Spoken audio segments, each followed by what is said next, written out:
The Lord be with you. A reading from the Holy Gospel according to Matthew.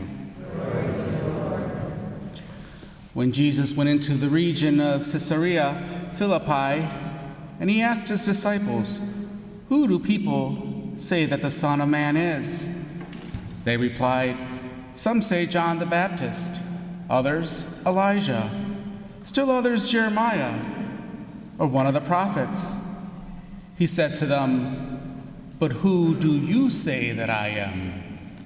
Simon Peter said in reply, "You are the Christ, the Son of the living God." Jesus said to him in reply, "Blessed are you, Simon, son of Jonah, for flesh and blood has not revealed this to you, but my heavenly Father. And so I say to you, you are Peter, and upon this rock I will build my church, and the gates of the netherworld shall not prevail against it. I will give you the keys to the kingdom of heaven. Whatever you bind on earth shall be bound in heaven. Whatever you loose on earth shall be loosed in heaven." Then he strictly ordered his disciples to tell no one that he was the Christ. The Gospel of the Lord. Praise to you, Lord Jesus Christ.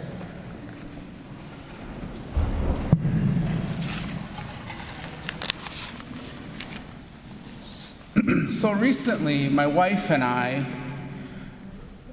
were at the doctor's office, and they asked us about our advance directives.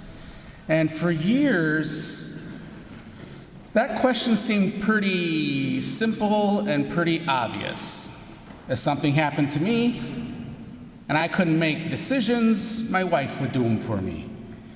Or if she couldn't, I would make those decisions. It just made sense. But this time we looked at each other and we thought maybe we're at a point in our lives where we should maybe choose our daughter. Now, I don't know if that's a sign that we're getting older, and I'm not sure I'm really ready to admit that I'm getting older. But it's made us think for a moment. Because when you choose someone to make decisions for you, you're really saying something very important to them. I trust you. I trust you to know me. I trust you to know what matters to me. I trust you to speak for me when I cannot speak for myself. And when you think about it, trust is at the heart of today's readings. Because in our first reading, in Isaiah, God chooses Eliakim, and he gives him the keys to the house of David. And that key isn't simply used to open doors, it represents authority. It represents great responsibility. But most importantly, it represents trust. God is trusting Eliakim with something important.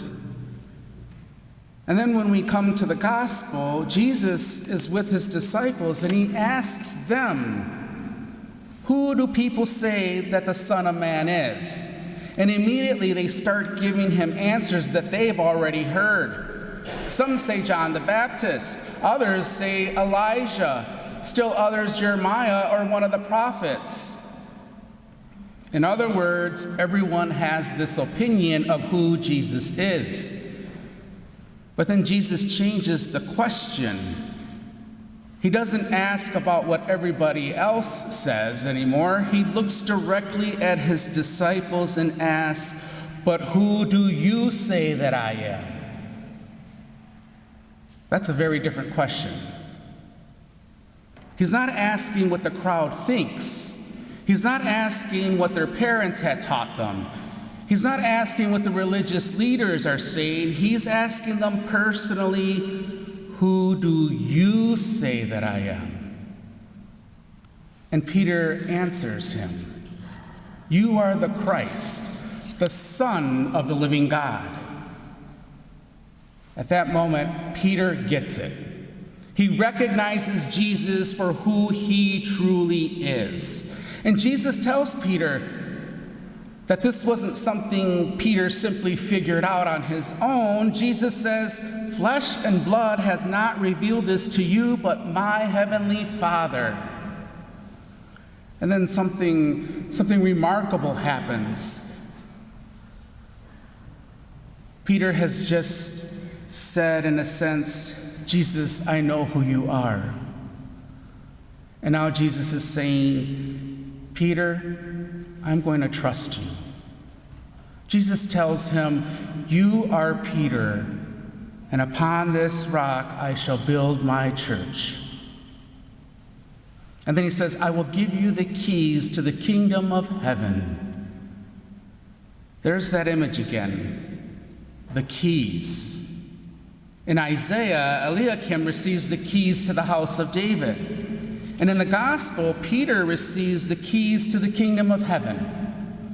The keys represent authority. The keys represent responsibility.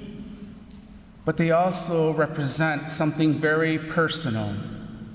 Jesus trusts Peter. And what's remarkable is that Jesus knows exactly who Peter is. He knows that Peter isn't perfect. This is the same Peter who will later become frightened, and the same Peter who will deny Jesus 3 times. This is the same Peter who sometimes speaks before he thinks. Ironically, my confirmation name was Peter. I think I have that same character. I fit in nicely with that. It's the same Peter who makes mistakes. Jesus, he knows all of that. And still, he gives Peter the keys to the kingdom of heaven. I think there's something comforting in that. Because sometimes we think that God can only use holy people who have everything figured out. But that's not the story of Peter. And it's certainly not the story of most of us.